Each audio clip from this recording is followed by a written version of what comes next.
ನಮಸ್ತೆ.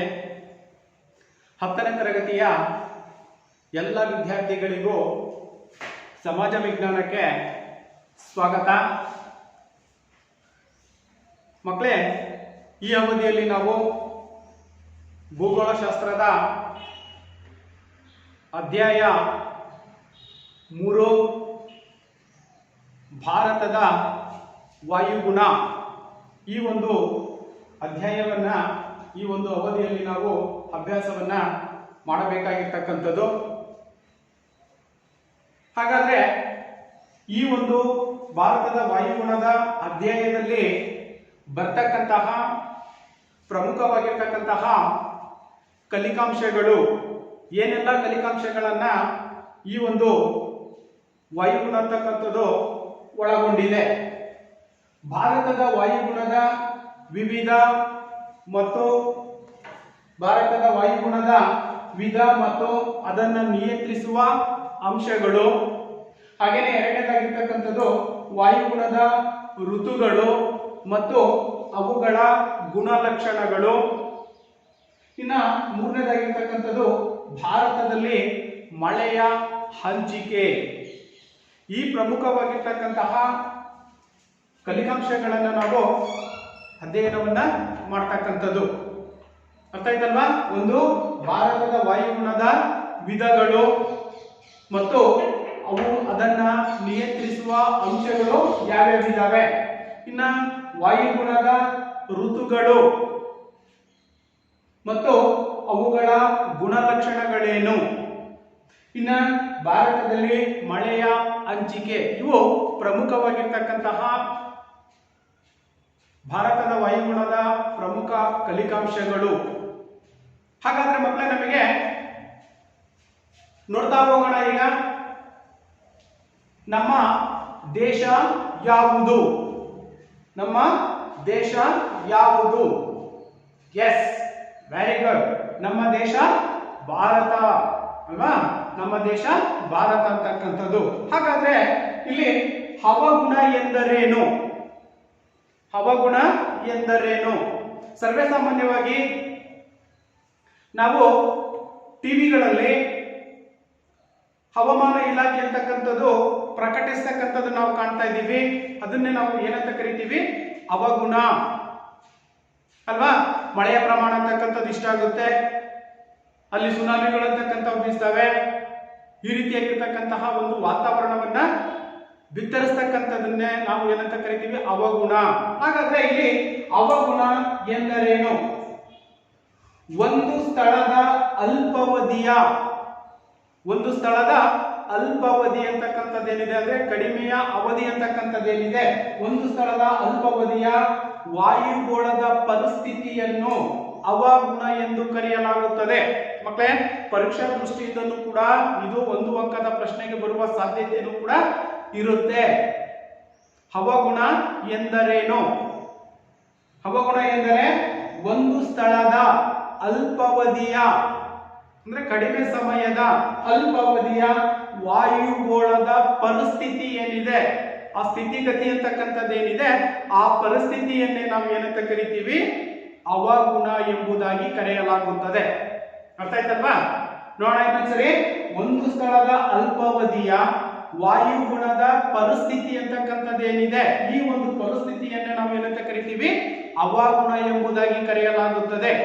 ಉದಾಹರಣೆಗೆ ನಾವು ನೋಡೋದಾದ್ರೆ ಮೋಡಯುಕ್ತ ಪ್ರಖರ ಬಿಸಿಲು, ಮೋಡದಿಂದ ಕೂಡಿರ್ತಕ್ಕಂತಹ ಒಂದು ವಾತಾವರಣ ಅಂತಕ್ಕಂಥದ್ದು. ಓಕೆ, ಉದಾಹರಣೆಯಾಗಿ ನಾವು ನೋಡೋದಾದ್ರೆ ಮೋಡದಿಂದ ಕೂಡಿರ್ತಕ್ಕಂಥ ಒಂದು ವಾತಾವರಣವನ್ನು ನಾವು ಗಮನಿಸಬಹುದಾಗಿದೆ. ಇನ್ನ ಹಿತಕರವಾಗಿರ್ತಕ್ಕಂಥ ಒಂದು ವಾಯು, ಗಾಳಿ ಅಂತಕ್ಕಂಥದ್ದು, ಹಿತಕರವಾಗಿರ್ತಕ್ಕಂತಹ ಗಾಳಿಗಳಂತಕ್ಕಂಥವು ನಮಗೆ ಮೂಡುಗಾಳಿ ಅಂತ ನಾವೇನ್ ಕರಿತೀವಿ, ಗ್ರಾಮೀಣ ಭಾಷೆಯಲ್ಲಿ ಕರೀತಕ್ಕಂಥವೇನಿದಾವೆ ಸರ್ವೇ ಸಾಮಾನ್ಯವಾಗಿರ್ತಕ್ಕಂಥದ್ದು, ಅದನ್ನೇ ನಾವು ಏನಂತ ಕರಿತೀವಿ? ಅವಗುಣ. ಇಲ್ಲಿ ನಾವು ಮೋಡಯುಕ್ತ ಪ್ರಕಾರವಾಗಿರ್ತಕ್ಕಂಥ ಬಿಸಿಲು ಮತ್ತು ಹಿತಕರವಾಗಿರ್ತಕ್ಕಂತಹ ಒಂದು ವಾಯುಗುಣವನ್ನ ಕಾಣ್ತಾ ಇದ್ದೀವಿ. ಅರ್ಥ ಆಯ್ತಲ್ವಾ? ಹಾಗೇನೆ ಇಲ್ಲಿ ವಾಯುಗುಣ ಎಂದರೇನು? ಈಗ ನಮಗೆ ಅರ್ಥ ಆಗಿರ್ತಕ್ಕಂಥದ್ದು ಹವಾಗುಣ ಮತ್ತು ವಾಯುಗುಣಕ್ಕೂ ಇರ್ತಕ್ಕಂಥ ವ್ಯತ್ಯಾಸ. ಹವಾಗುಣ ಅಂತಂದ್ರೆ ಒಂದು ಸ್ಥಳದ ಅಲ್ಪಾವಧಿಯ ವಾಯುಗೋಳದ ಪರಿಸ್ಥಿತಿಯನ್ನ ತಿಳಿಸ್ತಕ್ಕಂಥದ್ದು ಹವಾಗುಣ.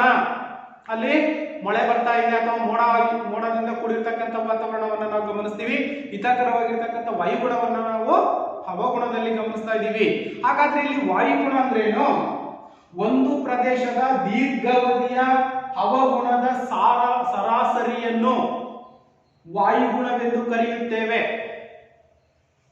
ಅಲ್ಲಿ ಅಲ್ಪಾವಧಿ ಯಾವುದರಲ್ಲಿ?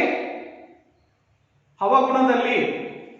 ವಾಯುಗುಣದಲ್ಲಿ ದೀರ್ಘಾವಧಿ ಅಂದ್ರೆ 20-30 ವರ್ಷಗಳ. ನೋಡಿ, ಒಂದು ಪ್ರದೇಶದ ದೀರ್ಘಾವಧಿಯ ಹವಾಗುಣದ ಸರಾಸರಿ ಏನಿದೆ, ಈ ಒಂದು ಸರಾಸರಿಯನ್ನೇ ನಾವು ಏನಂತ ಕರಿತೀವಿ? ವಾಯುಗುಣ ಎಂಬುದಾಗಿ ಕರೆಯಲಾಗುತ್ತದೆ. ಓಕೆ, ವಾಯುಗುಣ ಎಂದರೇನು? ಇದು ಕೂಡ ಒಂದು ಅಂಕದ ಪ್ರಶ್ನೆ ಬರುವ ಸಾಧ್ಯತೆ ಇರುತ್ತೆ. ಹಾಗಾದ್ರೆ ಇದಕ್ಕೆ ಉದಾಹರಣೆಯನ್ನು ನಾವು ನೋಡೋದಾದ್ರೆ, ಎಕ್ಸಾಂಪಲ್ಗಳನ್ನು ನೋಡೋದಾದ್ರೆ, ಸಮಭಾಜಕ ವೃತ್ತದ ವಾಯುಗುಣ. ಸಮಭಾಜಕ ವೃತ್ತ ನಮಗೆ ಗೊತ್ತಲ್ಲ, 23.5 ಡಿಗ್ರಿ ಇರತಕ್ಕಂಥದ್ದು. ಆ ಸಮಭಾಜಕ ವೃತ್ತದ ವಾಯುಗುಣವನ್ನು ನಾವಿಲ್ಲಿ ಗಮನಿಸಬಹುದಾಗಿದೆ. ಹಾಗೇನೆ ಇಲ್ಲಿ ತಂಡ್ರ ವಾಯುಗುಣ, ಹಾಗೇನೆ ಮರುಭೂಮಿಯ ವಾಯುಗುಣ. ಆ ಮರುಭೂಮಿ ಪ್ರದೇಶ ಅಂತಕ್ಕಂಥದ್ದು ಹೇಗಿರುತ್ತೆ ನಮಗೆಲ್ಲ ಗೊತ್ತಿದೆ ಅಲ್ವಾ? ಮರಳುಗಾಡಿನಿಂದ ಕೂಡಿರ್ತಕ್ಕಂಥದ್ದು. ಅಲ್ಲಿ ವ್ಯವಸಾಯದ ಕೃಷಿ ಅಂತಕ್ಕಂಥದ್ದು ಹೆಚ್ಚಿನ ಪ್ರಮಾಣದಲ್ಲಿ ನಡೀಲಿಕ್ಕೆ ಸಾಧ್ಯನೇ ಇಲ್ಲ. ಯಾಕೆಂತಂದ್ರೆ ಅಲ್ಲಿ ಮರಳು ಮಿಶ್ರಿತವಾಗಿರ್ತಕ್ಕಂಥ ಭೂಪ್ರದೇಶಗಳನ್ನ ಮರುಭೂಮಿ ಅಂತಕ್ಕಂಥದ್ದು ಒಳಗೊಂಡಿರುತ್ತೆ. ಅಷ್ಟೇ ಅಲ್ಲದೆ ಅಲ್ಲಿ ಬಿಸಿಲು ಅಂತಕ್ಕಂಥದ್ದು ಕೂಡ ಏನಾಗಿರುತ್ತೆ? ಹೆಚ್ಚಾಗಿರುತ್ತೆ. ಉಷ್ಣಾಂಶ ಹೆಚ್ಚಾಗಿರುತ್ತೆ ಅಲ್ವಾ? ನೀರಿನ ಪ್ರಮಾಣನೂ ಕೂಡ ಅಲ್ಲಿ ಏನಾಗಿರುತ್ತೆ? ಕಡಿಮೆ ಇರ್ತಕ್ಕಂಥದ್ದು. ಅದರ ಜೊತೆಯಲ್ಲಿ ಮಳೆಯ ಪ್ರಮಾಣನೂ ಕೂಡ ಮರುಭೂಮಿ ಪ್ರದೇಶಗಳಲ್ಲಿ ಏನಾಗಿರುತ್ತೆ?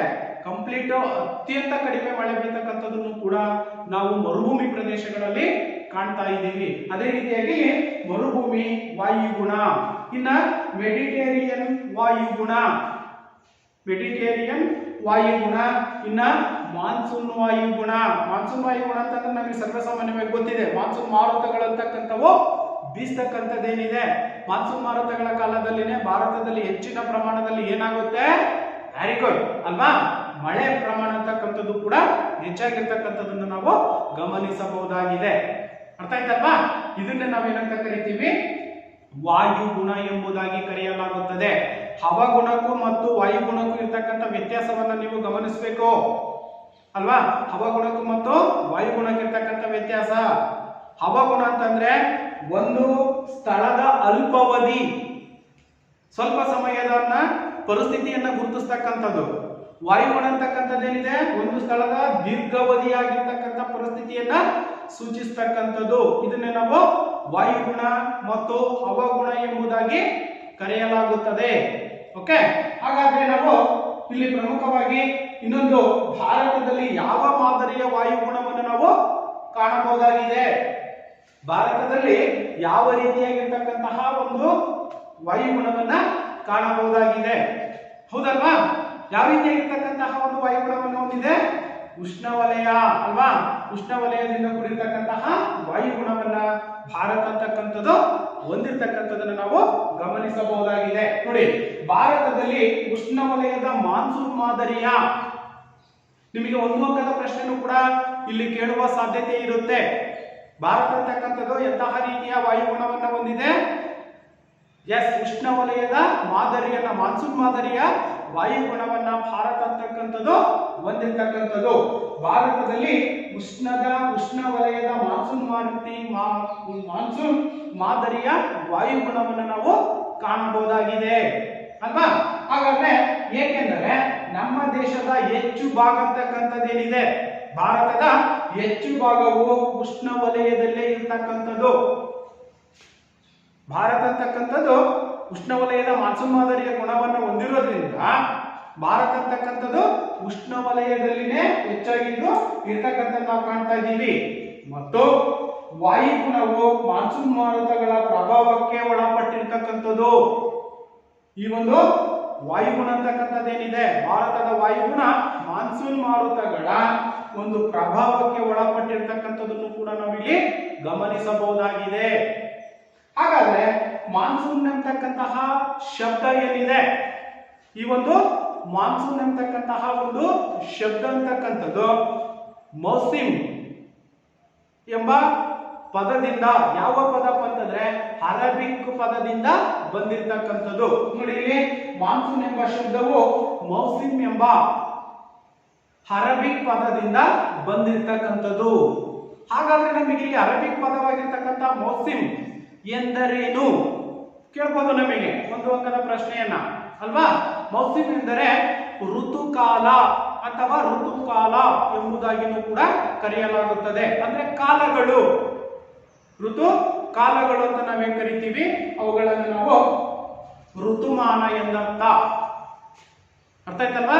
ಈ ಒಂದು ಏನು ಮಾನ್ಸೂನ್ ಎಂಬ ಶಬ್ದ ಅಂತಕ್ಕಂಥದ್ದೇನಿದೆ, ಮೌಸಿಮ್ ಎಂಬ ಅರೇಬಿಕ್ ಭಾಷೆಯಿಂದ ಅಥವಾ ಅರೇಬಿಕ್ ಪದದಿಂದ ಬಂದಿರತಕ್ಕಂಥದ್ದು. ಹಾಗಾದ್ರೆ ಮೌಸಿಮ್ ಎಂದರೆ ಏನೆಂದರ್ಥ? ಎಸ್, ಋತುಮಾನ ಎಂದರ್ಥ. ಅಂದ್ರೆ ಕಾಲಗಳು. ಮೌಸಿಮ್ ಎಂದರೆ ಎಸ್, ಋತುಮಾನ ಅಥವಾ ಕಾಲಗಳಂತಲೂ ಕೂಡ ಕರೆಯಲಾಗುತ್ತದೆ. ಓಕೆನಾ, ಅರ್ಥ ಆಯ್ತಲ್ಲ. ಎಸ್, ಹಾಗಾದ್ರೆ ನಾವು ಭಾರತದ ವಾಯುಗುಣದ ಮೇಲೆ ಪ್ರಭಾವ ಬೀರ್ತಕ್ಕಂತಹ ಅಂಶಗಳು ಯಾವ್ಯಾವು?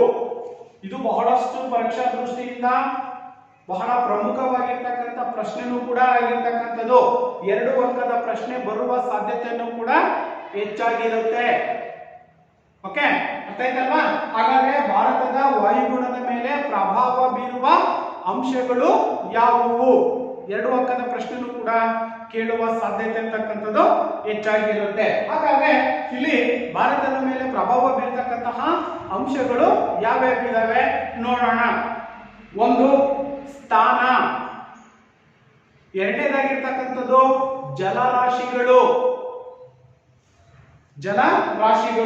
ಇನ್ನು ಮೂರನೇದಾಗಿರ್ತಕ್ಕಂಥದ್ದು ಮೇಲ್ಮೈ ಲಕ್ಷಣಗಳು, ಇನ್ನು 4ನೇದಾಗಿರ್ತಕ್ಕಂಥದ್ದು ಮಾನ್ಸೂನ್ ಮಾರುತಗಳು. ಇವು ಭಾರತದ ವಾಯುಗುಣದ ಮೇಲೆ ಪ್ರಭಾವ ಬೀರ್ತಕ್ಕಂತಹ ಪ್ರಮುಖವಾದ 4 ಅಂಶಗಳು. ನಿಮಗೆ ಪ್ರಶ್ನೆನೂ ಕೂಡ ಕೇಳಬಹುದು, ಭಾರತದ ವಾಯುಗುಣದ ಮೇಲೆ ಪ್ರಭಾವ ಬೀರುವ ಅಂಶಗಳು ಯಾವುವು? ಮೊದಲನೇದಾಗಿರ್ತಕ್ಕಂಥದ್ದು ಸ್ಥಾನ, ಎರಡನೇದಾಗಿರ್ತಕ್ಕಂಥದ್ದು ಮೇಲ್ಮೈ ಲಕ್ಷಣಗಳು, ಹಾಗೇನೆ ಜಲರಾಶಿಗಳು ಮತ್ತು ಮಾನ್ಸೂನ್ ಮಾರುತಗಳು.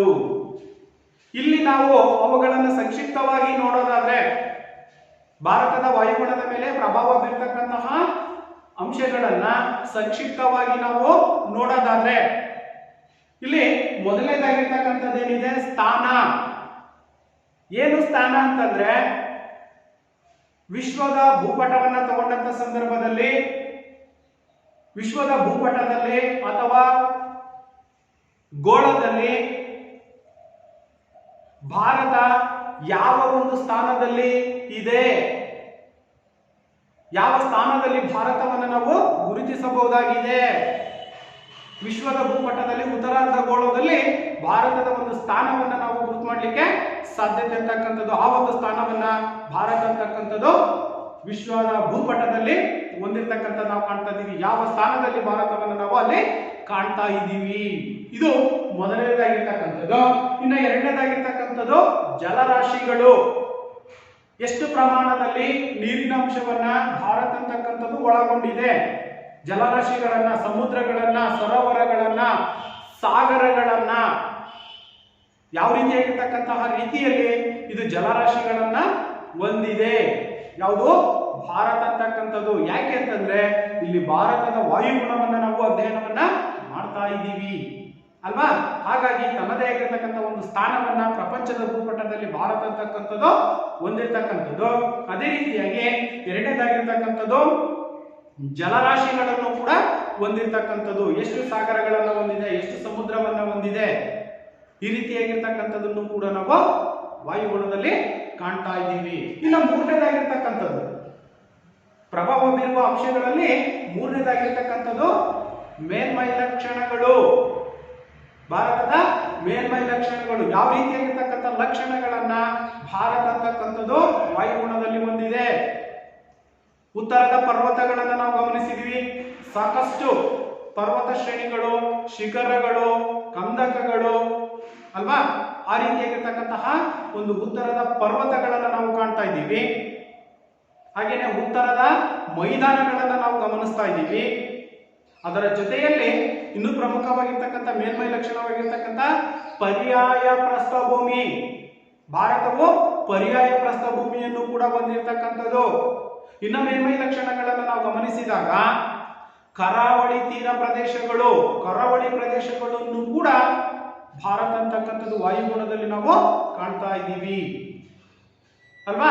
ಹಾಗೇನೆ ದ್ವೀಪಗಳನ್ನ, ಯಾವ ರೀತಿಯಾಗಿರ್ತಕ್ಕಂಥ ದ್ವೀಪಗಳನ್ನ, ಭಾರತ ಅಂತಕ್ಕಂಥದ್ದು ಎಷ್ಟು ದ್ವೀಪಗಳನ್ನ ಒಳಗೊಂಡಿದೆ? 247 ದ್ವೀಪಗಳನ್ನ ಭಾರತ ಅಂತಕ್ಕಂಥದ್ದು ಒಳಗೊಂಡಿರ್ತಕ್ಕಂಥದ್ದು. ಇವೆಲ್ಲವೂ ಕೂಡ ಭಾರತದ ವಾಯುಗುಣದ ಮೇಲೆ ಪ್ರಭಾವ ಬೀರ್ತಕ್ಕಂಥ ಅಂಶಗಳಲ್ಲಿ ಮೇಲ್ಮೈ ಲಕ್ಷಣಗಳು, ಭಾರತದ ಮೇಲ್ಮೈ ಲಕ್ಷಣಗಳನ್ನು ನಾವಲ್ಲಿ ಗಮನಿಸಬಹುದಾಗಿದೆ. ಅರ್ಥ ಆಯ್ತಲ್ವಾ? ನೆಕ್ಸ್ಟ್ ನಾವು ಇನ್ನು 4ನೇದಾಗಿರ್ತಕ್ಕಂಥದ್ದು ಮಾನ್ಸೂನ್ ಮಾರುತಗಳು. ಮಾನ್ಸೂನ್ ಮಾರುತಗಳು ಅಂತಕ್ಕಂಥವು ಸರ್ವೇ ಸಾಮಾನ್ಯವಾಗಿ ಭಾರತದಲ್ಲಿ ಹೆಚ್ಚಿನ ಮಳೆಯನ್ನ ತರಿಸ್ತಕ್ಕಂಥವು. ಅದನ್ನೇ ನಾವು ಮುಂಗಾರು ಮಾರುತಗಳು ಅಂತಲೂ ಕೂಡ ಕರಿತೀವಿ. ಮುಂಗಾರುಗಳು ಅಲ್ವಾ, ಜೂನ್ ಟು ಸೆಪ್ಟೆಂಬರ್ ವರೆಗೆ ಬರತಕ್ಕಂಥದ್ದು ಏನಿದೆ ಮಾನ್ಸೂನ್ ಮಾರುತಗಳು, ಆ ಮಾರುತಗಳಿಂದ ಭಾರತದಲ್ಲಿ ಹೆಚ್ಚಿನ ಪ್ರಮಾಣದ, ಅತಿ ಹೆಚ್ಚಿನ ಪ್ರಮಾಣದ ಮಳೆಯನ್ನು ಕೂಡ ನಾವು ಮಾನ್ಸೂನ್ ಮಾರುತಗಳ ಕಾಲದಲ್ಲಿ ಕಾಣಬಹುದಾಗಿದೆ. ಇಷ್ಟು ಪ್ರಮುಖವಾಗಿರ್ತಕ್ಕಂತಹ ಭಾರತದ ವಾಯುಗುಣದ ಮೇಲೆ ಪ್ರಭಾವ ಬೀರುವ ಅಂಶಗಳಾಗಿರ್ತಕ್ಕಂಥವು ಸ್ಥಾನ, ಜಲರಾಶಿಗಳು, ಮೇಲ್ಮೈ ಲಕ್ಷಣಗಳು, ಮಾನ್ಸೂನ್ ಮಾರುತಗಳು. ಅರ್ಥ ಆಯ್ತಲ್ವಾ? ಎಸ್. ಹಾಗೇನೆ ಇವೆಲ್ಲದರ ಪರಿಣಾಮವಾಗಿ, ಯಾವುದರ ಪರಿಣಾಮವಾಗಿ? ವಾಯುಗುಣದ ಅಂಶಗಳು ಅಂತಕ್ಕಂಥವೇನಿದಾವೆ, ಇದೆಲ್ಲದರ ಪರಿಣಾಮವಾಗಿ ದೇಶದ ವಾಯುಗುಣವು ಪ್ರದೇಶದಿಂದ ಪ್ರದೇಶಕ್ಕೆ ಹಾಗೂ ಕಾಲದಿಂದ ಕಾಲಕ್ಕೆ, ಏನಕ್ಕೂ ಸ್ಥಾನಗಳು ಅಂತಕ್ಕಂಥ ವಾಯುಗುಣದ ಸ್ಥಾನಗಳು ಅಂತಕ್ಕಂಥವೇನಿದಾವೆ, ಪ್ರಭಾವ ಬೀರುವ ಅಂಶಗಳಂತಕ್ಕಂಥವೇನಿದಾವೆ, ಇವು ಪ್ರದೇಶದಿಂದ ಪ್ರದೇಶಕ್ಕೆ, ಕಾಲದಿಂದ ಕಾಲಕ್ಕೂ ಕೂಡ ಬದಲಾಗ್ತಕ್ಕಂಥದ್ದನ್ನು ಕೂಡ ನಾವು ಗಮನಿಸಬಹುದಾಗಿದೆ. ಪ್ರದೇಶದಿಂದ ಪ್ರದೇಶಕ್ಕೆ ನೋಡಿ, ಕರ್ನಾಟಕದಲ್ಲಿದ್ದಂತಹ ವಾಯುಗುಣ ಅಂತಕ್ಕಂಥದ್ದು ಆಂಧ್ರದಲ್ಲಿಲ್ಲ, ಆಂಧ್ರದಲ್ಲಿರ್ತಕ್ಕಂಥ ವಾಯುಗುಣ ಅಂತಕ್ಕಂಥದ್ದು ಬೇರೆ ರಾಜ್ಯಗಳಿಲ್ಲ. ಈ ರೀತಿಯಾಗಿ ಕಾಲ ಕಾಲಕ್ಕೆ ಮತ್ತು ಪ್ರದೇಶದಿಂದ ಪ್ರದೇಶಕ್ಕೂ ಕೂಡ ಬದಲಾಗ್ತಕ್ಕಂಥದ್ದನ್ನು ಕೂಡ ನಾವು ಇಲ್ಲಿ ಗಮನಿಸಬಹುದಾಗಿದೆ. ಇಷ್ಟು ಪ್ರಮುಖವಾಗಿರ್ತಕ್ಕಂತಹ ಭಾರತದ ವಾಯುಗುಣದ ಮೇಲೆ ಪ್ರಭಾವ ಬೀರ್ತಕ್ಕಂತಹ ಅಂಶಗಳಾಗಿರ್ತಕ್ಕಂಥವು. ಓಕೆ, ಅರ್ಥ ಆಯ್ತಲ್ವಾ? ಎಸ್. ನಂತರ ನಾವು ನೋಡೋದಾದ್ರೆ ವಾಯುಗುಣದ ಋತುಕಾಲಗಳು, ಕಾಲಗಳನ್ನ ಒಂದು ವರ್ಷದ ಅವಧಿ ಅಂತಕ್ಕಂಥದ್ದೇನಿದೆ, ಒಂದು ವರ್ಷದ ಅವಧಿಯನ್ನ ಅಂದ್ರೆ 365 ದಿನಗಳಂತಕ್ಕಂಥವೇನಿದಾವೆ, ಈ 365 ದಿನಗಳನ್ನ ಪ್ರಮುಖವಾಗಿ 4 ಕಾಲಗಳಾಗಿ ವಿಂಗಡಿಸಿರ್ತಕ್ಕಂಥದ್ದು, 4 ಋತುಗಳಾಗಿ. ಭಾರತದಲ್ಲಿರ್ತಕ್ಕಂತಹ ಒಂದು ವರ್ಷದ ಅವಧಿಯನ್ನ 4 ಋತುಗಳಾಗಿ ಅಥವಾ 4 ಕಾಲಗಳಾಗಿ ಕೂಡ ವಿಂಗಡಿಸಿರ್ತಕ್ಕಂಥದನ್ನ ನಾವು ಕಾಣಬಹುದಾಗಿದೆ. ನೋಡಿ, ವಾಯುಗುಣದ ಋತುಕಾಲಗಳು 4 ಭಾಗಗಳನ್ನಾಗಿ ಒಂದು ವರ್ಷದ ಅವಧಿಯನ್ನ, ಅಥವಾ ಅಧಿಕ ವರ್ಷನಾಗಿರ್ಬೋದು ಅಥವಾ 365 ಆಗಿರ್ಬೋದು, 366 ವರ್ಷನೂ ಕೂಡ ಒಂದು ಅಧಿಕ ವರ್ಷವಾಗಿರ್ತಕ್ಕಂಥದ್ದು 4 ಕಾಲಗಳಾಗಿ ನಾವು ಕಾಣಬಹುದಾಗಿದೆ. ಯಾವ ರೀತಿಯಾಗಿ ಅವುಗಳನ್ನು ನಾವು ಸಂಕ್ಷಿಪ್ತವಾಗಿ ನೋಡೋದಾದ್ರೆ ಚಳಿಗಾಲ, ಬೇಸಿಗೆ ಕಾಲ, ಮಳೆಗಾಲ ಮತ್ತು ಮಾನ್ಸೂನ್ ಮಾರುತಗಳ ನಿರ್ಗಮನ ಕಾಲ. ನೋಡಿ, ಒಂದು ವರ್ಷದ ಅವಧಿಯನ್ನ ಭಾರತದ ವಾಯುಗುಣಕ್ಕನುಗುಣವಾಗಿ 4 ಋತುಗಳಾಗಿ ಅಥವಾ 4 ಕಾಲಗಳಾಗಿ ನಾವು ಇಲ್ಲಿ ವಿಭಾಗಿಸಿರ್ತಕ್ಕಂಥದ್ದನ್ನು ಕೂಡ ನಾವು ಗಮನಿಸಬಹುದಾಗಿದೆ ಅಲ್ವಾ. ಹಾಗಾದ್ರೆ ಅವುಗಳನ್ನು ನಾವು ನೋಡೋದಾದ್ರೆ ಚಳಿಗಾಲ, ಬೇಸಿಗೆ ಕಾಲ, ಮಳೆಗಾಲ ಮತ್ತು ಮಾನ್ಸೂನ್ ಮಾರುತಗಳ ನಿರ್ಗಮನ ಕಾಲ. ಹಾಗಾದ್ರೆ ಅವುಗಳನ್ನು ಯಾವ್ಯಾವ ತಿಂಗಳಲ್ಲಿ ನಾವು ನಿಗದಿಪಡಿಸಿರ್ತಕ್ಕಂಥದ್ದನ್ನು ಕೂಡ ನಾವಿಲ್ಲಿ ಗಮನಿಸಬೇಕಾಗುತ್ತೆ. ಯಾವ್ಯಾವ ತಿಂಗಳಲ್ಲಿ ಅವುಗಳನ್ನು ನಾವು ನಿಗದಿ ಮಾಡಿದ್ದೀವಿ? ಮೊದಲಿಗೆ ನೋಡೋದಾದ್ರೆ ಚಳಿಗಾಲ ಅಂತಕ್ಕಂಥದ್ದೇನಿದೆ, ಇದು ಡಿಸೆಂಬರ್ ಟು ಫೆಬ್ರವರಿಯವರೆಗೆ, ವರ್ಷದ ಡಿಸೆಂಬರ್ ತಿಂಗಳೇನಿದೆ ಆ ಒಂದು ಡಿಸೆಂಬರ್ ತಿಂಗಳಿಂದ ಫೆಬ್ರವರಿಯವರೆಗೆ ಈ ಒಂದು ಚಳಿಗಾಲ ಅಂತಕ್ಕಂಥದ್ದನ್ನು ನಾವು ಕಾಣ್ತಾ ಇದ್ದೀವಿ. ಇನ್ನ ಎರಡನೇದಾಗಿರ್ತಕ್ಕಂಥದ್ದು ಬೇಸಿಗೆ ಕಾಲ. ಬೇಸಿಗೆ ಕಾಲ ಅಂತಕ್ಕಂಥದ್ದು ಮಾರ್ಚ್ ಇಂದ ಮೇವರೆಗೆ. ಈ ಎಲ್ಲಾ ಕಾಲಗಳನ್ನು ತಗೊಂಡಾಗ ಒಂದು ವರ್ಷದ ಅವಧಿ ಅಂತಕ್ಕಂಥದ್ದು 12 ತಿಂಗಳೇನಿದೆ, 12 ತಿಂಗಳಲ್ಲಿ ನಾವು ಮೂರು ತಿಂಗಳನ್ನು ನಾವು ಇಲ್ಲಿ ಗಮನಿಸಬಹುದಾಗಿದೆ. ಅರ್ಥ ಆಯ್ತಲ್ವಾ? ಚಳಿಗಾಲ ಅಂತಕ್ಕಂಥದ್ದು ಡಿಸೆಂಬರ್ ಇಂದ ಫೆಬ್ರವರಿಗಾದ್ರೆ, ಇನ್ನ ಬೇಸಿಗೆ ಕಾಲ ಅಂತಕ್ಕಂಥದ್ದು ಮೇ ತಿಂಗಳಿಂದ ಯಾವುದು ಮಾರ್ಚ್ ತಿಂಗಳಿಂದ ಮೇವರೆಗೆ. ಮಾರ್ಚ್ ತಿಂಗಳಿಂದ ಮೇವರೆಗೆ ನಾವು ಬೇಸಿಗೆ ಕಾಲವನ್ನು ನೋಡ್ತಾ ಇದ್ದೀವಿ. ಹಾಗೆಯೇ ಇನ್ನ ಮಳೆಗಾಲವನ್ನು ತಗೊಂಡಾಗ ಜೂನ್ ಟು ಸೆಪ್ಟೆಂಬರ್, ಜೂನ್ ನಿಂದ ಸೆಪ್ಟೆಂಬರ್ ವರೆಗೆ ಮಳೆಗಾಲ ಅಂತಕ್ಕಂಥದ್ದನ್ನು ನಾವು ಕಾಣಬಹುದಾಗಿದೆ. ಹಾಗೆಯೇ ಇನ್ನ ನಾಲ್ಕನೇದಾಗಿರ್ತಕ್ಕಂಥದ್ದು ಮಾನ್ಸೂನ್ ಮಾರುತಗಳ ನಿರ್ಗಮನ ಕಾಲ. ಇದು ಎಲ್ಲಿಂದ ಎಲ್ಲಿಯವರೆಗಪ್ಪ ಅಂತಂದ್ರೆ, ನಿರ್ಗಮನ ಮಾನ್ಸೂನ್ ಮಾರುತಗಳ ಕಾಲ ಸೆಪ್ಟೆಂಬರ್ ಮಧ್ಯದಿಂದ ನವೆಂಬರ್ ತಿಂಗಳವರೆಗೆ ನಿರ್ಗಮನ ಮಾನ್ಸೂನ್ ಮಾರುತಗಳು ಬೀಸ್ತಕ್ಕಂಥದ್ದನ್ನು ಕೂಡ ನಾವು ಗಮನಿಸಬಹುದಾಗಿದೆ.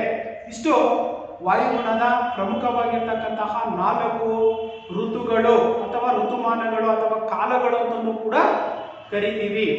1 ಚಳಿಗಾಲ, 2 ಬೇಸಿಗೆ ಕಾಲ, ಹಾಗೇನೆ ಮಳೆಗಾಲ, ಹಾಗೇನೆ ನಿರ್ಗಮನ ಮಾನ್ಸೂನ್ ಮಾರುತಗಳು. ಈ ರೀತಿಯಾಗಿ 4 ಭಾಗಗಳನ್ನು ನಾವು ಕಾಲಗಳನ್ನಾಗಿ ನೋಡಿದ್ವಿ. ಹಾಗಾದ್ರೆ ಅವುಗಳನ್ನು ನಾವು ಸಂಕ್ಷಿಪ್ತವಾಗಿ ಒಂದೊಂದನ್ನೇ ನಾವು ವಿವರಣೆಯನ್ನು ನೋಡಿದಂತ ಸಂದರ್ಭಗಳಲ್ಲಿ ಮೊದಲನೇದಾಗಿರ್ತಕ್ಕಂಥದ್ದು ಚಳಿಗಾಲ ಅಂತಕ್ಕಂಥದ್ದು ಅಲ್ವಾ. ಈ ಡಿಸೆಂಬರ್ ತಿಂಗಳು ಈಗ ಇರ್ತಕ್ಕಂತಹ ತಿಂಗಳು ಡಿಸೆಂಬರ್ ತಿಂಗಳಲ್ವಾ, ಈಗ ಅತಿ ಹೆಚ್ಚಿನದಾಗಿರ್ತಕ್ಕಂತಹ ಚಳಿ ಅಂತಕ್ಕಂಥದ್ದು ನಾವು ಭಾರತದ ಒಂದು ವಾಯುಗುಣದಲ್ಲಿ ಕಾಣ್ತಾ ಇದ್ದೀವಿ ಅಲ್ವಾ ಮಕ್ಕಳೇ? ಎಸ್. ಹಾಗಾದ್ರೆ ಈ ಋತುಕಾಲದಲ್ಲಿ ಸೂರ್ಯನ ಕಿರಣಗಳು ಅಂತಕ್ಕಂಥವೇನಿದಾವೆ, ಯಾವ ಕಾಲದಲ್ಲಿ? ಚಳಿಗಾಲದಲ್ಲಿ ಸೂರ್ಯನ ಕಿರಣಗಳು ದಕ್ಷಿಣ ಗೋಳಾರ್ಧದಲ್ಲಿ ಪ್ರಕಾಶಿಸತಕ್ಕಂಥದನ್ನು ನಾವು ಗಮನಿಸಬಹುದಾಗಿದೆ.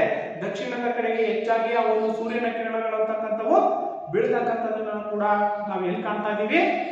ಚಳಿಗಾಲದ ಋತುಮಾನಗಳ ಕಾಲಗಳಲ್ಲಿ ಕಾಣ್ತಾ ಇದ್ದೀವಿ. ಅರ್ಥ ಆಯ್ತಲ್ವಾ?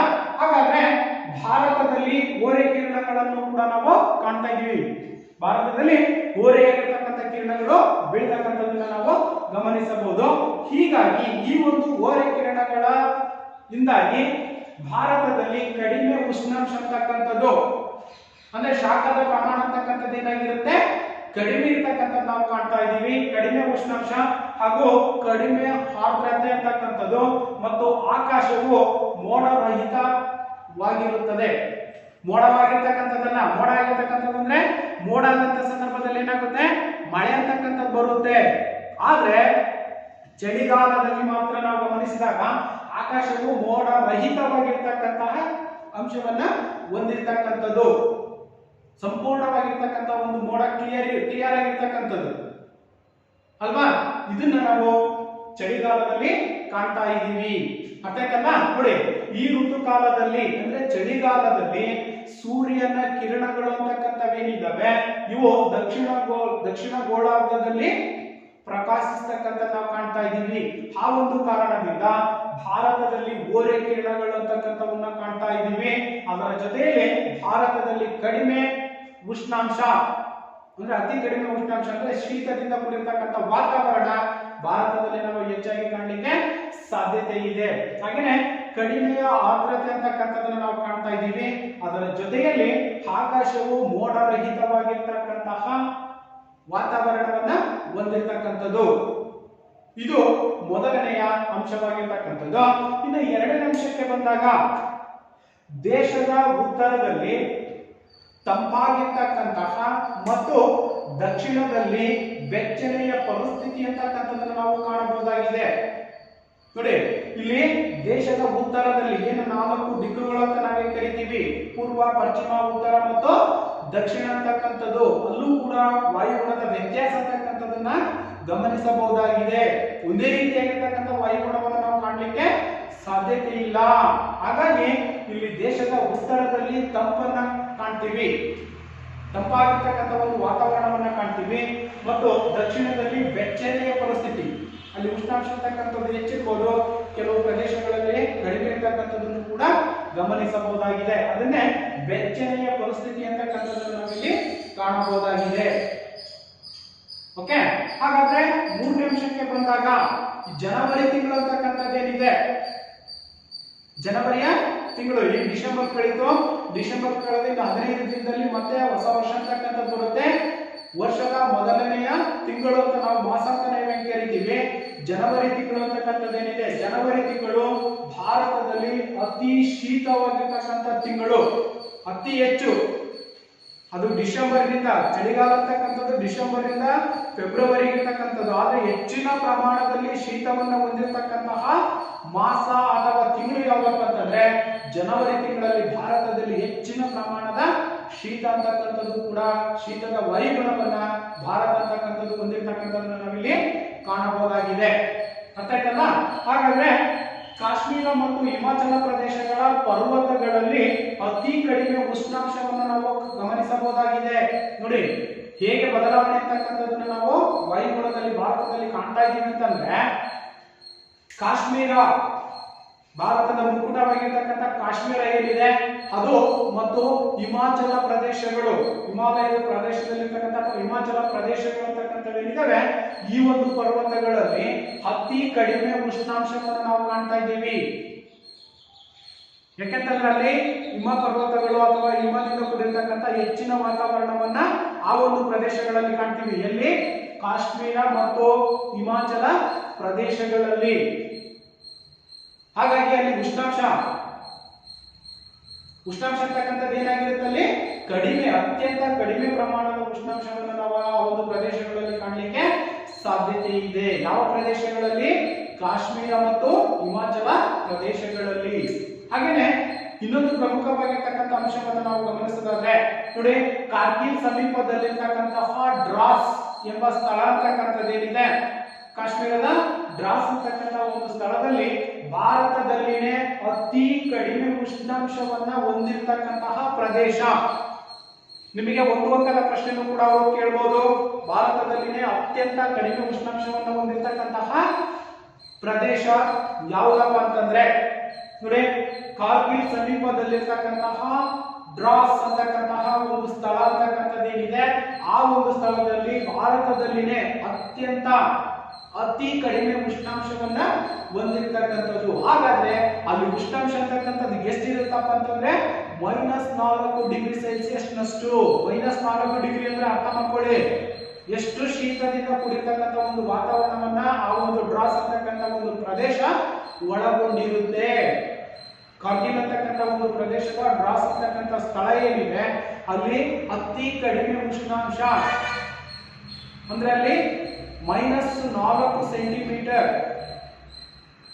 ಡಿಗ್ರಿಯಷ್ಟು ಉಷ್ಣಾಂಶವನ್ನು ನಾವು ಕಾಣಲಿಕ್ಕೆ ಸಾಧ್ಯತೆ ಅಂತಕ್ಕಂಥದ್ದನ್ನು ಕೂಡ ಗಮನಿಸಬಹುದಾಗಿದೆ. ಇನ್ನ ಈ ಒಂದು ಚಳಿಗಾಲದಲ್ಲಿ ಮುಖ್ಯವಾಗಿ ನಾವು ಗಮನಿಸಬೇಕಾಗಿರ್ತಕ್ಕಂಥದ್ದು ಹಿಪ್ನಿ ಮತ್ತು ಕವಳಗಳು ಅಂತ ಕರಿತೀವಿ. ಸರ್ವಸಾಮಾನ್ಯವಾಗಿ ಬೆಳಿಗ್ಗೆ ಇದ್ದಂತ ಸಂದರ್ಭದಲ್ಲಿ ರೋಡ್ ಸಂಪೂರ್ಣವಾಗಿ ಕಾಣದ ರೀತಿಯಲ್ಲಿ ಇರ್ತದೆ, ನೋಡಿರ್ಬೇಕು ನೀವು ಅಲ್ವಾ. ಮಂಜು ಬೀಳ್ತಾ ಇರುತ್ತೆ, ಹನಿಯಾಗಿ ಇರ್ತಕ್ಕಂಥ, ಅಥವಾ ಹುಲ್ಲಿನ ಮೇಲೆ ಬಿದ್ದಿರ್ತಕ್ಕಂಥ ಹನಿಗಳನ್ನು ನಾವು ಗಮನಿಸಬಹುದಾಗಿದೆ. ಅದನ್ನ ಕವಳಗಳು ಅಂತ ಕರಿತೀವಿ ಅಥವಾ ಇಬ್ಬನಿಗಳು ಅಂತ ಕರಿತೀವಿ.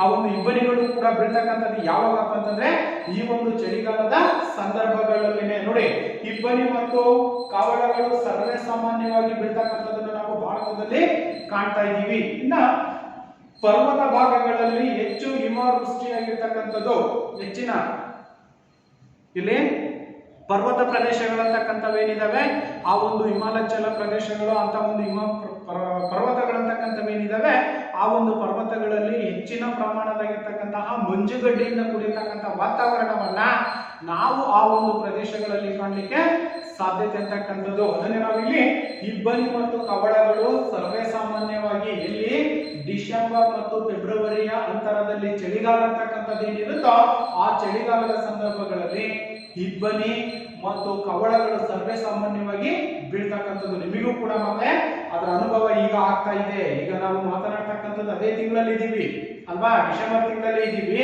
ಹಾಗಾಗಿ ಅದರ ಅನುಭವವನ್ನು ಕೂಡ ನಮಗೆ ಉಂಟಾಗ್ತಕ್ಕಂಥದ್ದನ್ನ ನಾವು ಗಮನಿಸಬಹುದಾಗಿದೆ. ಇನ್ನ ಪರ್ವತ ಭಾಗಗಳಲ್ಲಿ ಹೆಚ್ಚು ಹಿಮವೃಷ್ಟಿ ಆಗ್ತಕ್ಕಂಥದ್ದು, ಮಂಜುಗಡ್ಡೆಯ ಪ್ರಮಾಣವನ್ನು ಕೂಡ ಏನಾಗ್ತಾ ಹೋಗುತ್ತೆ, ಗಟ್ಟಿ ಆಗ್ತಕ್ಕಂಥದ್ದು ನಾವು ಕಾಣ್ತಾ ಇದ್ದೀವಿ. ಹೆಚ್ಚಿನ ಪ್ರಮಾಣದಲ್ಲಿ ಅಲ್ಲಿ ಹಿಮ ಅಂತಕ್ಕಂಥದ್ದು ಸೃಷ್ಟಿಯಾಗಲಿಕ್ಕೆ ಸಾಧ್ಯ ಅಂತಕ್ಕಂಥದ್ದನ್ನು ಕೂಡ ನಾವು ಗಮನಿಸಬಹುದಾಗಿದೆ. ಹಾಗೆ ಇನ್ನೊಂದು ಅಂಶವನ್ನ ಗಮನಿಸಿದರೆ, ಭಾರತವು ತನ್ನ ವಾರ್ಷಿಕ ಮಳೆಯಲ್ಲಿ ಏನು ವಾರ್ಷಿಕ ಸರಾಸರಿಯ ಮಳೆ ಅಂತಕ್ಕಂಥದ್ದು ಭಾರತದಲ್ಲಿ ಬರುತ್ತೋ ಅದರಲ್ಲಿ 2% ಪ್ರಮಾಣ ಮಾತ್ರ ಚಳಿಗಾಲದಲ್ಲಿ ಮಳೆಯನ್ನ ಇದು ಪಡಿತಕ್ಕಂಥದ್ದನ್ನು ನಾವು ಗಮನಿಸಬಹುದಾಗಿದೆ. ಎಷ್ಟು ಪ್ರಮಾಣದಲ್ಲಿ? 2% ಪ್ರಮಾಣದಲ್ಲಿ ಮಾತ್ರ ಮಳೆ ಅಂತಕ್ಕಂಥದ್ದು ಯಾವ ಕಾಲದಲ್ಲಿ ಬರುತ್ತೆ? ಚಳಿಗಾಲದಲ್ಲಿ ಬರ್ತಕ್ಕಂಥದ್ದನ್ನು ನಾವು ಗಮನಿಸಬಹುದಾಗಿದೆ. ಇಷ್ಟು ಸಂಪೂರ್ಣವಾಗಿರ್ತಕ್ಕಂತಹ ಒಂದು ಚಳಿಗಾಲ. ಅರ್ಥ ಆಯ್ತಲ್ವಾ? ಮೊದಲನೆಯ ಋತುಮಾನ ಅಥವಾ ಕಾಲಗಳಲ್ಲಿ ಚಳಿಗಾಲ ಅಂತಕ್ಕಂಥದ್ದನ್ನು ನಾವು ಗಮನಿಸಿದೀವಿ. ಅರ್ಥ ಆಯ್ತಲ್ವಾ? ಹಾಗೆ ನಾವು ಇನ್ನ ಎರಡನೇದಾಗಿರ್ತಕ್ಕಂಥದ್ದು ವಾಯುಗುಣದ ಋತುಕಾಲಗಳಲ್ಲಿ ಎರಡನೇದಾಗಿರ್ತಕ್ಕಂಥದ್ದು ಬೇಸಿಗೆ ಕಾಲ. ಈಗ ನೆಕ್ಸ್ಟ್ ಬರ್ತಕ್ಕಂಥ ಮಾರ್ಚ್ ತಿಂಗಳಿಂದ ಬೇಸಿಗೆ ಕಾಲ ಅಂತಕ್ಕಂಥದ್ದು ಪ್ರಾರಂಭವಾಗುತ್ತೆ. ಬೇಸಿಗೆ ಕಾಲದ ಒಂದು ಅನುಭವ ಕೂಡ ನಮಗೆ ಆಗಿರುತ್ತೆ ಅಲ್ವಾ? ಹೌದು ತಾನೆ? ನಮಗೆ ಅವಾಗ ಆ ಸಂದರ್ಭಗಳಲ್ಲಿ ನಾವು ಹೆಚ್ಚಾಗಿ ತಂಪು ಪಾನೀಯಗಳಿಗೆ ಮೊರೆ ಹೋಗ್ತಕ್ಕಂಥದ್ದನ್ನು ಕೂಡ ಗಮನಿಸಬಹುದಾಗಿದೆ ಮಕ್ಕಳೇ ಅಲ್ವಾ? ಹಾಗಾಗಿ ನೋಡೋಣ, ಬೇಸಿಗೆ ಕಾಲ ಇದು ಯಾವ ರೀತಿಯಾಗಿರ್ತಕ್ಕಂಥ ಒಂದು ವಾತಾವರಣವನ್ನ ಹೊಂದಿರುತ್ತೆ. ರಾಜಸ್ಥಾನದ ರಾಜಸ್ಥಾನದಲ್ಲಿ ಬರ್ತಕ್ಕಂತಹ ಗಂಗಾನಗರ ನಗರ ಅಂತಕ್ಕಂಥದ್ದೇನಿದೆ ಅಲ್ಲಿ ಅತಿ ಹೆಚ್ಚು ಉಷ್ಣಾಂಶ ಅಂತಕ್ಕಂಥದ್ದು ದಾಖಲಾಗ್ತಕ್ಕಂಥದ್ದು. ನಿಮಗೆ ಒಂದು ಅಂಕದ ಪ್ರಶ್ನೆನೂ ಕೂಡ ಕೇಳಬಹುದು ಮಕ್ಕಳೇ. ಇಲ್ಲಿ ಭಾರತದಲ್ಲೇ ಅತ್ಯಂತ ಹೆಚ್ಚು ಉಷ್ಣಾಂಶವನ್ನ ಪಡಿತಕ್ಕಂತಹ ಪ್ರದೇಶ ಯಾವುದು? ರಾಜಸ್ಥಾನದ ಗಂಗಾನಗರ ಅಂತಕ್ಕಂಥದ್ದೇನಿದೆ ಇಲ್ಲಿ ಅತ್ಯಂತ ಹೆಚ್ಚಿನ ಪ್ರಮಾಣದ ಉಷ್ಣಾಂಶ ಅಥವಾ ಶಾಖವನ್ನು ಹೊಂದಿರತಕ್ಕಂಥದ್ದನ್ನು ಕೂಡ ಗಮನಿಸಬಹುದಾಗಿದೆ. ಹಾಗಾದ್ರೆ ಎಷ್ಟಿರುತ್ತಪ್ಪ ಅಂದ್ರೆ ಟೆಂಪರೇಚರ್ ಅಂತಕ್ಕಂಥದ್ದು ಉಷ್ಣಾಂಶದಾದ್ರೆ 49.40 ಡಿಗ್ರಿ ಸೆಲ್ಸಿಯಸ್ ಉಷ್ಣಾಂಶವನ್ನ ಹೊಂದಿರುತ್ತೆ. ಇಲ್ಲಿ ಬೇಸಿಗೆ ಕಾಲದಲ್ಲಿ ಅತಿ ಹೆಚ್ಚು ಉಷ್ಣಾಂಶವನ್ನು ಹೊಂದಿರತಕ್ಕಂಥ ಪ್ರದೇಶ ಗಂಗಾನಗರ, ರಾಜಸ್ಥಾನದ ಗಂಗಾನಗರ ಅಂತಕ್ಕಂಥದ್ದು. ಇಲ್ಲಿ 49.40 ಸೆಲ್ಸಿಯಸ್ ಉಷ್ಣಾಂಶವನ್ನ ಇದು ಹೊಂದಿರುತ್ತೆ. ಹಾಗಾದ್ರೆ ಈ ಒಂದು ಅವಧಿಯಲ್ಲಿ ಸೂರ್ಯನ ಲಂಬ ಕಿರಣಗಳು, ನೇರವಾಗಿರ್ತಕ್ಕಂಥ ಕಿರಣಗಳು, ಲಂಬ ಅಂತಂದ್ರೆ ಅಲ್ವಾ 90 ಡಿಗ್ರಿ ಅಂತ ನಾವೇನ್ ಕರಿತೀವಿ, ಸೂರ್ಯನ ಲಂಬ ಕಿರಣಗಳು ಉತ್ತರ ಗೋಳಾರ್ಧದಲ್ಲಿ ಬೀಳ್ತಕ್ಕಂಥದ್ದು, ಉತ್ತರ ಗೋಳಾರ್ಧದಲ್ಲಿ ನೇರವಾಗಿ ಬೀಳ್ತಕ್ಕಂಥದ್ದು. ಲಂಬ ಕಿರಣಗಳಂದ್ರೆ ಅವು ನೇರವಾಗಿ ಭೂಮಿಗೆ ಸ್ಪರ್ಶಿಸ್ತಕ್ಕಂಥದ್ದು. ಹೀಗಾಗಿ ಭಾರತದಲ್ಲಿ ಉಷ್ಣಾಂಶ ಅಂತಕ್ಕಂಥದ್ದು ಏನಾಗಿರುತ್ತೆ? ಹೆಚ್ಚಾಗಿರುತ್ತೆ. ಸೂರ್ಯನ ಕಿರಣಗಳು ಲಂಬವಾಗಿ ಬೀಳೋದ್ರಿಂದ ಅಲ್ಲಿನ ಉಷ್ಣಾಂಶದ ಪ್ರಮಾಣ ಅಂತಕ್ಕಂಥದ್ದು ಏನಾಗಿರುತ್ತೆ? ಹೆಚ್ಚಾಗಿರ್ತಕ್ಕಂಥದ್ದನ್ನು ಕೂಡ ನಾವು ಗಮನಿಸಬಹುದಾಗಿದೆ. ಹಾಗಾದ್ರೆ ಹವಾಗುಣವು ಅತಿ ಶಾಖವನ್ನ ಹೊಂದಿರತಕ್ಕಂಥದ್ದು. ಈ ಒಂದು ಹವಾಗುಣ ಅಂತಕ್ಕಂಥದ್ದೇನಿದೆ, ಸೂರ್ಯನ ಕಿರಣಗಳು ಲಂಬವಾಗಿ ಬಿದ್ದಂತ ಸಂದರ್ಭದಲ್ಲಿ ಉಷ್ಣಾಂಶ ಅಂತಕ್ಕಂಥದ್ದು ಏನಾಗಿರುತ್ತೆ? ಹೆಚ್ಚಾಗಿರ್ತಕ್ಕಂಥದ್ದನ್ನು ಕೂಡ ನಾವು ಗಮನಿಸಬಹುದಾಗಿದೆ. ಹಾಗೇನೆ ಅತಿ ಶಾಖ ಅಂತಕ್ಕಂಥದ್ದು, ಬಿಸಿಲಿನ ಪ್ರಮಾಣ ಅಂತಕ್ಕಂಥದ್ದು ಹೆಚ್ಚಾಗಿರುತ್ತೆ. ಇನ್ನ ಶುಷ್ಕವಾಗಿರ್ತಕ್ಕಂತಹ ಮತ್ತು ಸೆಕೆಯಿಂದ ಕೂಡಿರ್ತಕ್ಕಂಥದ್ದನ್ನು ನಾವು ಗಮನಿಸಬಹುದಾಗಿದೆ. ಸೆಕೆ ಅಲ್ವಾ, ಗಾಳಿ ಅಂತ ನಾವು ಏನು ಕೊಡ್ಕೊಳ್ತೀವ, ಫ್ಯಾನು, ಏರ್ ಕಂಡೀಷನ್, ಇವುಗಳೆಲ್ಲನೂ ಕೂಡ ನಾವು ಸೆಕೆಯ ಕಾಲದಲ್ಲಿ ಬಳಸ್ತಕ್ಕಂಥದ್ದನ್ನು ನಾವು ಗಮನಿಸ್ತಾ ಇದ್ದೀವಿ. ಯಾವಾಗ ಒಂದು ಇದ್ರಲ್ಲಿ ಬರುತ್ತದೋ ಮಾರ್ಚ್ ಮತ್ತು ಮೇ ತಿಂಗಳಲ್ಲಿ ಸಾಕಷ್ಟು ಸೆಕೆಯಿಂದ ಕೂಡಿರ್ತಕ್ಕಂಥದ್ದು, ಶಾಖ ಅಂತಕ್ಕಂಥದ್ದು ಕೂಡ ಶುಷ್ಕವಾಗಿರ್ತಕ್ಕಂಥ ವಾತಾವರಣವನ್ನ ನಾವು ಈ ಒಂದು ಬೇಸಿಗೆ ಕಾಲದಲ್ಲಿ ಕಾಣ್ತಾ ಇದ್ದೀವಿ. ಆ ಒಂದು ಸಂದರ್ಭಗಳಲ್ಲಿ ಬೇಸಿಗೆ ಕಾಲದಲ್ಲೂ ಕೂಡ ಕೆಲವೊಂದು ಮಳೆಗಳಂತಕ್ಕಂಥವು ಬೀಳ್ತವೆ. ಆ ಮಳೆಗಳನ್ನೇ ನಾವೇನಂತ ಕರಿತೀವಿ? ಪರಿಸರಣ ಮಳೆ. ಇದು ಕೂಡ ಪ್ರಮುಖವಾಗಿರ್ತಕ್ಕಂತಹ ಒಂದು ಅಂಕದ ಪ್ರಶ್ನೆನೂ ಕೂಡ ಆಗಿರುತ್ತೆ ಮಕ್ಕಳೇ. ಪರಿಸರಣ ಮಳೆ ಎಂದರೇನು? ಪ್ರಶ್ನೆ ಕೇಳಬಹುದು ನಿಮಗೆ. ಪರಿಸರಣ ಮಳೆ ಎಂದರೇನು ಅಲ್ವಾ? ಹಾಗಾಗಿ ಸಮಭಾಜಕ ವೃತ್ತ ಅಥವಾ ಭೂಮಿಯ ಮೇಲೆ ಇರ್ತಕ್ಕಂತಹ ನೀರಿಗೆ ನೇರವಾಗಿ ಕಿರಣಗಳು, ಸೂರ್ಯನ ಕಿರಣಗಳು ಬಿದ್ದಂತ ಸಂದರ್ಭದಲ್ಲಿ ಭೂಮಿಯ ಮೇಲೆ ಇರ್ತಕ್ಕಂಥ ನೀರು ಅಂತಕ್ಕಂಥದ್ದು ಏನಾಗುತ್ತೆ, ಆವಿಯಾಗ್ತಕ್ಕಂಥದ್ದು. ಉಷ್ಣಾಂಶ ಅಂತಕ್ಕಂಥದ್ದು ಜಾಸ್ತಿ ಆದಂತಹ ಸಂದರ್ಭಗಳಲ್ಲಿ ಭೂಮಿಯ ಮೇಲೆ ಇರ್ತಕ್ಕಂಥ ನೀರು ಅಂತಕ್ಕಂಥದ್ದು ಆವಿಯಾಗಿ ಮೋಡವಾಗ್ತಕ್ಕಂಥದ್ದು. ಮೋಡವಾಗಿ 3 ಅಥವಾ 4 ಗಂಟೆಯ ಸಂದರ್ಭದಲ್ಲಿ ಅಥವಾ ಮಧ್ಯಾಹ್ನದ ಸಂದರ್ಭಗಳಲ್ಲಿ ಗುಡುಗು ಮಿಂಚಿನಿಂದ ಕೂಡಿರ್ತಕ್ಕಂತಹ ಮಳೆ ಅಂತಕ್ಕಂಥದ್ದು ಉಂಟಾಗುತ್ತೆ. ಆ ಒಂದು ಮಳೆಯನ್ನೇ ನಾವೇನಂತ ಕರಿತೀವಿ, ಪರಿಸರಣ ಮಳೆ ಎಂಬುದಾಗಿ ಕರೆಯಲಾಗುತ್ತದೆ. ಅರ್ಥ ಆಯ್ತಾ ಮಕ್ಕಳೇ? ಭೂಮಿಯ ಮೇಲೆ ಇರ್ತಕ್ಕಂಥ ನೀರು ಅಂತಕ್ಕಂಥದ್ದು ಏನಾಗುತ್ತೆ, ಆವಿಯಾಗುತ್ತೆ. ಆವಿಯಾಗಿ ಮೋಡವಾಗಿ ಮಧ್ಯಾಹ್ನದ ಹೊತ್ತಿಗೆ ಗುಡುಗು ಮಿಂಚಿನಿಂದ ಕೂಡಿರ್ತಕ್ಕಂತಹ ಅಥವಾ ಸಿಡಿಲಿನಿಂದ ಕೂಡಿರ್ತಕ್ಕಂತಹ ಮಳೆ ಅಂತಕ್ಕಂಥದ್ದು ಬರುತ್ತೆ. ಈ ಒಂದು ಮಳೆಯನ್ನೇ ನಾವು ಏನಂತ ಕರಿತೀವಿ, ಪರಿಸರಣ ಮಳೆ ಎಂಬುದಾಗಿ ಕರೆಯಲಾಗುತ್ತದೆ. ಓಕೆ, ನೋಡೋಣ. ಉಷ್ಣಾಂಶವು ಹೆಚ್ಚಾಗಿರುವ ಸನ್ನಿವೇಶಗಳಲ್ಲಿ ವಾಯು ಅಂತಕ್ಕಂಥದ್ದು ಬಿಸಿಯಾಗಿ ಮೇಲ್ಮುಖವಾಗಿ ಚಲಿಸುತ್ತಾ ವಿಕಾಸವನ್ನ ಹೊಂದುತ್ತಾ ಹೋಗುತ್ತೆ. ಹಾಗೇನೆ ಅನಂತರ ಸಾಕಷ್ಟು ಎತ್ತರವನ್ನ ತಲುಪಿ ತಂಪಾಗಿ ಅಲ್ಲಿರ್ತಕ್ಕಂತಹ ಜಲಾಂಶ ಅಂತಕ್ಕಂಥದ್ದೇನಿದೆ, ಜಲ ಅನಿಗಳಾಗಿ ವಿಸರ್ಜನೆಗೊಳ್ಳುವ ಮೂಲಕ ಮಳೆ ಅಂತಕ್ಕಂಥದ್ದು ಬೀಳುತ್ತೆ. ಈ ಬೀಳ್ತಕ್ಕಂಥ ಮಳೆಯನ್ನೇ ನಾವೇನಂತ ಕರಿತೀವಿ, ಪರಿಸರಣ ಮಳೆ ಎಂಬುದಾಗಿ ಕರೆಯಲಾಗುತ್ತದೆ. ಅರ್ಥ ಆಯ್ತಲ್ಲ?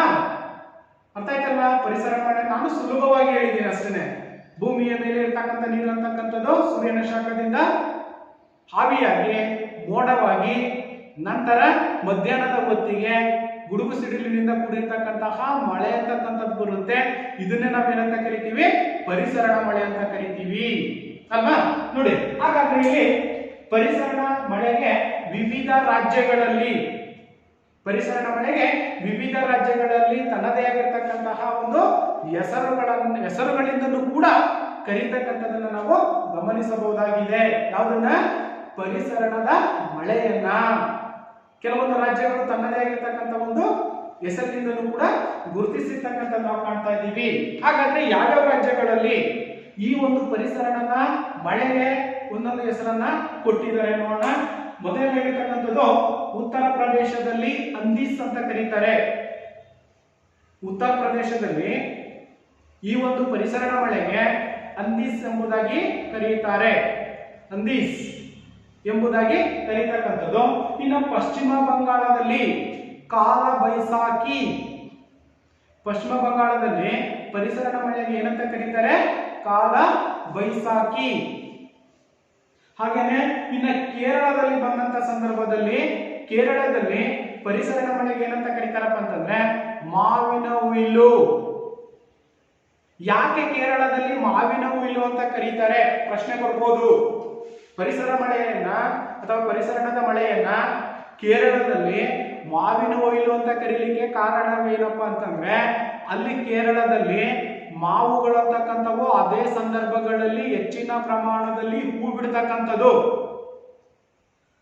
ಅಂದ್ರೆ ಮಾವಿನ ಉತ್ಪಾದನಾ ಪ್ರಮಾಣ ಹೂ ಬಿಟ್ಟಂತ ಸಂದರ್ಭಗಳಲ್ಲಿ ಏನಾಗುತ್ತೆ, ಹೆಚ್ಚಾಗಿರುತ್ತೆ.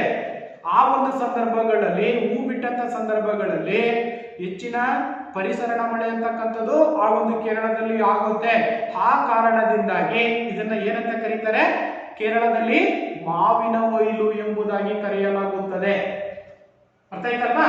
ಮಾವಿನ ಹುಯಿಲು ಅಂತ ಯಾಕೆ ಕರೀತಾರಪ್ಪ ಅಂತಂದ್ರೆ ಅಲ್ಲಿ ಮಾವಿನ ಗಿಡಗಳು ಹೂ ಬಿಡ್ತಕ್ಕಂತಹ ಸಂದರ್ಭಗಳಲ್ಲಿ ಆ ಮಳೆ ಅಂತಕ್ಕಂಥದ್ದು, ಯಾವ ಮಳೆ? ಪರಿಸರಣ ಮಳೆ ಅಂತಕ್ಕಂಥದ್ದು ಉಂಟಾಗುತ್ತೆ ಅಥವಾ ಬೀಳುತ್ತೆ. ಆದ್ದರಿಂದ ಆ ಒಂದು ಹೆಸರನ್ನ ಮಾವಿನ ಹುಯಿಲು ಅಂತ ಹೇಳ್ಬಿಟ್ಟು ಕೇರಳದಲ್ಲಿ ಕರೀತಕ್ಕಂಥ ಒಂದು ಪದ್ಧತಿ ಅಂತಕ್ಕಂಥದ್ದನ್ನ ನಾವು ಕಾಣ್ತಾ ಇದ್ದೀವಿ. ಅದೇ ರೀತಿಯಾಗಿ ಕರ್ನಾಟಕದಲ್ಲೂ ಕೂಡ ಪರಿಸರಣ ಮಳೆಗೆ ಕಾಫಿಯ ಹೂ ಮಳೆ ಅಂತ ಕರಿತೀವಿ.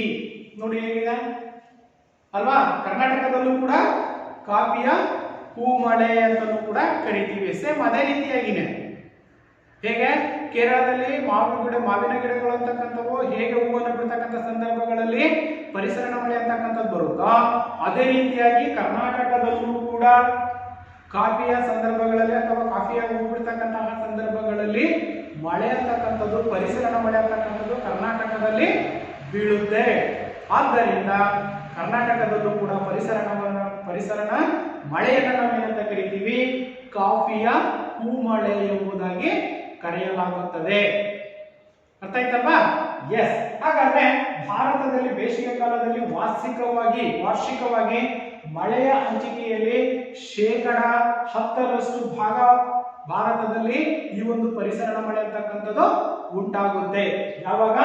ಬೇಸಿಗೆ ಕಾಲದಲ್ಲಿ 10% ಮಳೆ ಅಂತಕ್ಕಂಥದ್ದು ಭಾರತದಲ್ಲಿ ನಾವು ಬೀಳ್ತಕ್ಕಂಥದನ್ನ ಗಮನಿಸಬಹುದಾಗಿದೆ. ಅರ್ಥ ಆಯ್ತಲ್ವಾ? ಇಷ್ಟು ಪ್ರಮುಖವಾಗಿರ್ತಕ್ಕಂತಹ ಒಂದು ಬೇಸಿಗೆಯ ಕಾಲ ಅಂತಕ್ಕಂಥದ್ದು. ಅರ್ಥ ಆಯ್ತಲ್ವಾ ಮಕ್ಕಳೇ? ನೋಡಿ, ಈ ಒಂದು ಅವಧಿಯಲ್ಲಿ ನಾವು ಭೂಗೋಳಶಾಸ್ತ್ರದ ಪ್ರಮುಖ ಅಧ್ಯಾಯವಾಗಿರ್ತಕ್ಕಂತಹ ಭಾರತದ ಒಂದು ವಾಯುಗುಣದಲ್ಲಿ ಪ್ರಮುಖವಾಗಿರ್ತಕ್ಕಂತಹ ಕಲಿಕಾಂಶಗಳಾಗಿರ್ತಕ್ಕಂತಹ ಭಾರತದ ವಾಯುಗುಣದ ವಿಧ ಮತ್ತು ಅದನ್ನು ನಿಯಂತ್ರಿಸುವಲ್ಲೂ ಇರತಕ್ಕಂತಹ ಅಂಶಗಳು, ಹಾಗೇನೆ ವಾಯುಗುಣದ ಋತುಗಳು ಮತ್ತು ಅವುಗಳ ಗುಣಲಕ್ಷಣಗಳು ತಿಳ್ಕೊಂಡ್ವಿ. ಇಲ್ಲಿ ನಾವು ಪ್ರಮುಖವಾಗಿ ಹವಾಗುಣ ಅಂದ್ರೇನು, ವಾಯುಗುಣ ಎಂದರೇನು, ಹಾಗೇನೆ ಭಾರತದಲ್ಲಿ ಯಾವ ರೀತಿಯಾಗಿರ್ತಕ್ಕಂತಹ ವಾಯುಗುಣ ಮಾದರಿಯನ್ನು ನಾವು ಕಾಣ್ತಾ ಇದ್ದೀವಿ, ಹಾಗೇನೆ ಭಾರತದ ವಾಯುಗುಣದ ಮೇಲೆ ಪ್ರಭಾವ ಬೀರುವ ಅಂಶಗಳು ಯಾವ್ಯಾವಿದಾವೆ, ಭಾರತದ ವಾಯುಗುಣದ ಮೇಲೆ ಪ್ರಭಾವ ಬೀರುವ ಅಂಶಗಳು ಅಂತಕ್ಕಂಥವು ಯಾವ್ಯಾವಿದಾವೆ ಅಂತ ಹೇಳಿದ್ವಿ ನಾವು. ಸ್ಥಾನ, ಜಲರಾಶಿಗಳು, ಮೇಲ್ಮೈ ಲಕ್ಷಣಗಳು, ಹಾಗೇನೆ ಮಾನ್ಸೂನ್ ಮಾರುತಗಳು ಅಲ್ವಾ. ಹಾಗೇನೆ ನಂತರದಲ್ಲಿ ನಾವು ವಾಯುಗುಣದ ಋತುಕಾಲಗಳು, ಭಾರತದ ವಾಯುಗುಣವನ್ನ 4 ಭಾಗಗಳಾಗಿ ವಿಂಗಡಿಸಿರ್ತಕ್ಕಂಥದ್ದು, 4 ಕಾಲಗಳಾಗಿಯೂ ಕೂಡ ವಿಂಗಡಿಸಿರ್ತಕ್ಕಂಥದ್ದು ಕಾಣಬಹುದಾಗಿದೆ. ಚಳಿಗಾಲ, ಬೇಸಿಗೆ ಕಾಲ, ಮಳೆಗಾಲ, ಹಾಗೇನೆ ಮಾನ್ಸೂನ್ ಮಾರುತಗಳ ನಿರ್ಗಮನ ಕಾಲ. ಅದರಲ್ಲಿ ನಾವು ಚಳಿಗಾಲ ಅಂತಕ್ಕಂಥದ್ದು ಯಾವ ಒಂದು ಅವಧಿಯಲ್ಲಿ ಇರುತ್ತೆ? December to February. ಇನ್ನ ಬೇಸಿಗೆ ಕಾಲಕ್ಕೆ ಬಂದ ಸಂದರ್ಭದಲ್ಲಿ ಬೇಸಿಗೆ ಕಾಲ ಅಂತಕ್ಕಂಥದ್ದು, ಇಲ್ಲಿ ಬೇಸಿಗೆ ಕಾಲದಲ್ಲಿ ಸಂಪೂರ್ಣವಾಗಿ ರಾಜಸ್ಥಾನದ ಗಂಗಾನಗರ ಅಂತಕ್ಕಂಥದ್ದೇನಿದೆ ಅತಿ ಉಷ್ಣಾಂಶವನ್ನು ಹೊಂದಿರತಕ್ಕಂತಹ ಒಂದು ಪ್ರದೇಶವಾಗಿರ್ತಕ್ಕಂಥದ್ದು. ಅದರ ಜೊತೆಯಲ್ಲಿ ಪರಿಸರಣ ಮಳೆ ಅಂತಕ್ಕಂಥದ್ದು ಕೂಡ ಆ ಸಂದರ್ಭಗಳಲ್ಲಿ ಬೇಸಿಗೆ ಕಾಲದಲ್ಲಿ ಬೀಳ್ತಕ್ಕಂಥದ್ದನ್ನು ಕೂಡ ನಾವು ಗಮನಿಸ್ತಾ ಇದ್ದೀವಿ. ಪರಿಸರಣ ಮಳೆ ಅಂದ್ರೆ ಏನಂತಕ್ಕಂಥದ್ದು ಕೂಡ ಗೊತ್ತಾಯ್ತು. ಭಾರತದ ಯಾವ್ಯಾವ ರಾಜ್ಯಗಳಲ್ಲಿ ಪರಿಸರಣ ಮಳೆಗೆ ತನ್ನದೇ ಆಗಿರ್ತಕ್ಕಂತಹ ಹೆಸರಿನಿಂದ ಕರೀತಾರೆ ಅನ್ನೋದು ಕೂಡ ಗೊತ್ತಾಯ್ತು. ಅದರ ಜೊತೆಯಲ್ಲಿ ಪ್ರಮುಖವಾಗಿ ಭಾರತದಲ್ಲಿ ಬೇಸಿಗೆ ಕಾಲದಲ್ಲಿ 10% ಭಾಗ ಮಳೆ ಪ್ರಮಾಣ ಅಂತಕ್ಕಂಥದ್ದನ್ನು ಕೂಡ ಬೀಳ್ತಕ್ಕಂಥದ್ದು ಅಥವಾ ಪಡಿತಕ್ಕಂಥದ್ದನ್ನು ನಾವು ಗಮನಿಸಿದ್ವಿ ಮಕ್ಕಳೇ ಅಲ್ವಾ. ಹಾಗಾದ್ರೆ ನಾಳೆನ ಒಂದು ಗೃಹಪಾಠಕ್ಕೆ ಸಂಬಂಧಪಟ್ಟಂತೆ ಕೆಲವೊಂದು ಪ್ರಶ್ನೆಗಳನ್ನ ಬರ್ಕೊಳ್ಳಿ.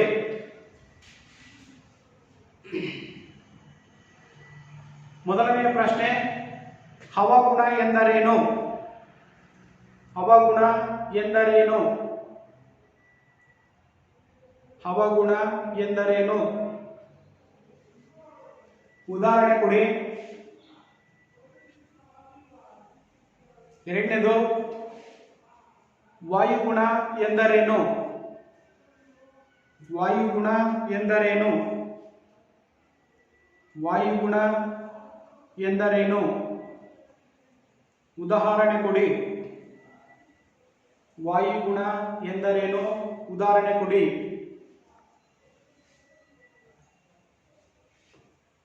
ಮುಂದಿನ ಪ್ರಶ್ನೆ, ಭಾರತ ಯಾವ ಮಾದರಿಯ ವಾಯುಗುಣವನ್ನು ಹೊಂದಿದೆ? ಭಾರತ ಯಾವ ಮಾದರಿಯ ವಾಯುಗುಣವನ್ನ ಹೊಂದಿದೆ?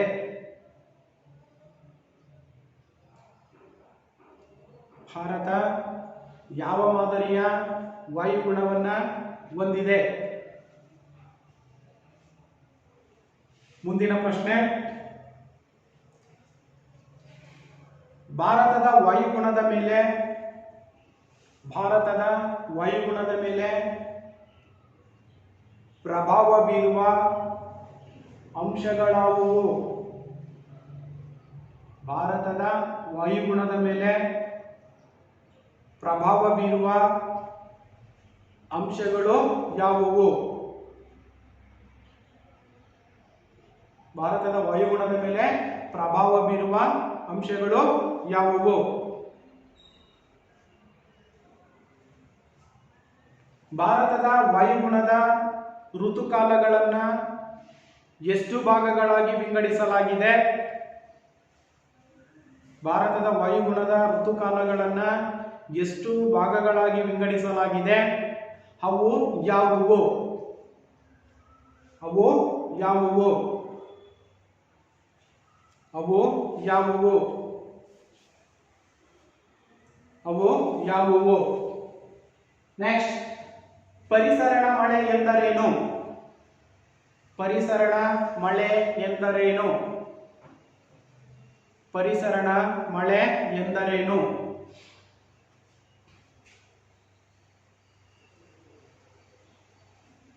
ಪರಿಸರಣ ಮಳೆ ಎಂದರೇನು?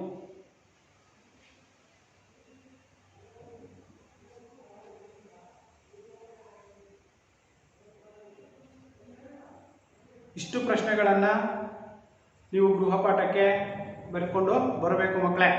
ಇನ್ನು ಮುಂದಿನ ಪ್ರಮುಖ ಅಂಶಗಳೇನಿದ್ದಾವೆ ಅವುಗಳನ್ನು ನಾವು ಮುಂದಿನ ತರಗತಿಯಲ್ಲಿ ತಿಳಿಯೋಣ. ಧನ್ಯವಾದಗಳು.